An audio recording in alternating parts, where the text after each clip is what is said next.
Kodali Nani bypass surgery success. మరి ఆయనకి ఎంతసేపు ట్రీట్మెంట్ చేశారు, అసలు ఎలా ఉంది, ఆ న్యూస్ని ఎవరు తీసుకొచ్చారు బయటకు అసలు? అయితే మొత్తానికైతే కొడాలి నానికి ఏదైతే బైపాస్ సర్జరీ చేస్తామని చెప్పారో అది మాత్రం సక్సెస్ఫుల్ అయిందని డాక్టర్లు అదేవిధంగా కొడాలి నాని కుటుంబ సభ్యులు అయితే వెల్లడించడం జరిగింది. గత కొద్దిసేపటి క్రితమే ఆయనకైతే ఈ ఆపరేషన్ అనేది జరిగిపోయిందంట.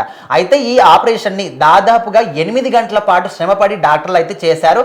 అయితే కొడాలి నాని ఇక్కడ హైదరాబాద్లోని ఏఐజీ హాస్పిటల్ నుంచి మొన్న రీసెంట్గా ముంబైలోని ఏషియన్ హార్ట్ కేర్ సెంటర్కి అయితే అక్కడ పంపించడం జరిగింది. సో అక్కడ ఏదైతే గుండెకి సంబంధించినటువంటి సర్జరీలు చేస్తారో ప్రతి ఒక్కటి కూడా సక్సెస్ఫుల్గా వాళ్ళు కంప్లీట్ చేస్తారు. ఎందుకంటే ఇప్పటి వరకు ఏ ఒక్క ఆపరేషన్ కూడా ఫెయిల్ అయినట్టు అలా వాళ్ళ హాస్పిటల్ చరిత్రలోనే లేదు. అందుకోసమని ఇలాంటి క్లిష్టమైనటువంటి బైపాస్ సర్జరీ అయినా కూడా గుండెకి సంబంధించి ఇలాంటి క్లిష్టమైన పరిస్థితి ఉన్నా కూడా ఎవరినైనా కూడా అక్కడికే తీసుకెళ్తూ ఉంటారు. సో వాళ్ళ మీద అలాంటి నమ్మకం ఉంది. మన దేశం యొక్క మాజీ ప్రధాని మన్మోహన్ సింగ్ కూడా అక్కడే క్లిష్టమైన పరిస్థితిలో ఉన్నప్పటికీ ఒక సర్జరీ కూడా అక్కడే చేసి వాళ్ళు సక్సెస్ఫుల్గా దాన్ని కంప్లీట్ చేశారు. అయితే కొడాలి నాని విషయానికి వస్తే ముందుగా ఆయన గ్యాస్ట్రిక్ ప్రాబ్లంతో హాస్పిటల్లో జాయిన్ అయినప్పటికీ అదంతా కూడా కాదు, అది కూడా ఉంది. దాంతోపాటు గుండెకి సంబంధించినటువంటి వ్యాధులు కూడా ఉన్నాయి.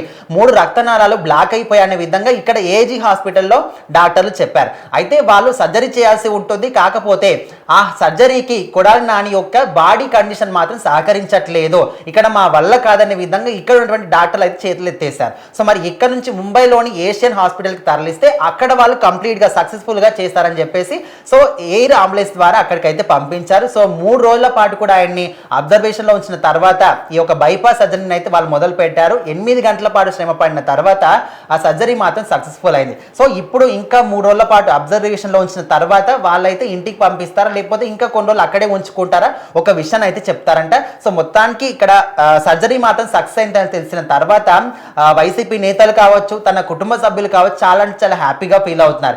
ఏదేమైనప్పటికీ ఇంకా కొంతమందిలో మాత్రం అనుమానం మాత్రం ఖచ్చితంగా ఉండిపోయింది. ఎట్లా అంటే ఇంత తొందరగా అంటే ఆల్రెడీ కూడా ఇప్పుడు గత కొద్దిసేపటి క్రితమే సర్జరీ అయిపోయిందని చెప్తున్నారు, సక్సెస్ఫుల్ అయిందని చెప్తున్నారు. మరి ఇంకో విషయం ఏంటంటే అప్పుడే ఫ్యామిలీ సభ్యులతో నాని మాట్లాడారు అని చెప్తున్నారు. అయినప్పటికీ కూడా కొంతమంది ఏమనుకుంటున్నారంటే ఇదంతా కూడా ఒక డ్రామానే, ఆయనకు ఎలాంటి ప్రాబ్లం కూడా లేదు, ఇదంతా కూడా కావాలని సృష్టిస్తున్నారు, ఇంత తొందరగా మాట్లాడడం ఏంటి, అంత క్లిష్టమైన పరిస్థితిలో ఇంత తొందరగా ఆపరేషన్ చేయడం ఏంటి, అందులో సక్సెస్ కావడం ఏంటి, ఇట్లా రకరకాల అనుమానాలు వస్తున్నప్పటికీ కొంతమంది మాత్రం ఓకే హ్యాపీనే. ఎంతకైనా ప్రతిపక్షంలో ఉన్న వాళ్ళ ఎవరైనా కూడా చనిపోవాలని ఎవరు కూడా కోరుకోం కదా, ప్రాణంతో అయితే ఉన్నాడు, అది ఓకే అనే విధంగా కొంతమంది అయితే హ్యాపీగా ఫీల్ అవుతున్నారు. చూద్దాం మరి తను కోలుకున్న తర్వాత అయినా తను చేసిన తప్పులకి ప్రభుత్వం తరపు నుంచి ఎలాంటి శిక్షలు వేస్తారా, లేకపోతే క్షమాభిక్ష పెడతారా, లేకపోతే ఆయన్ని లొంగిపోతాడా, ఇవన్నిటికీ మనం వెయిట్ చేసి చూడాలి.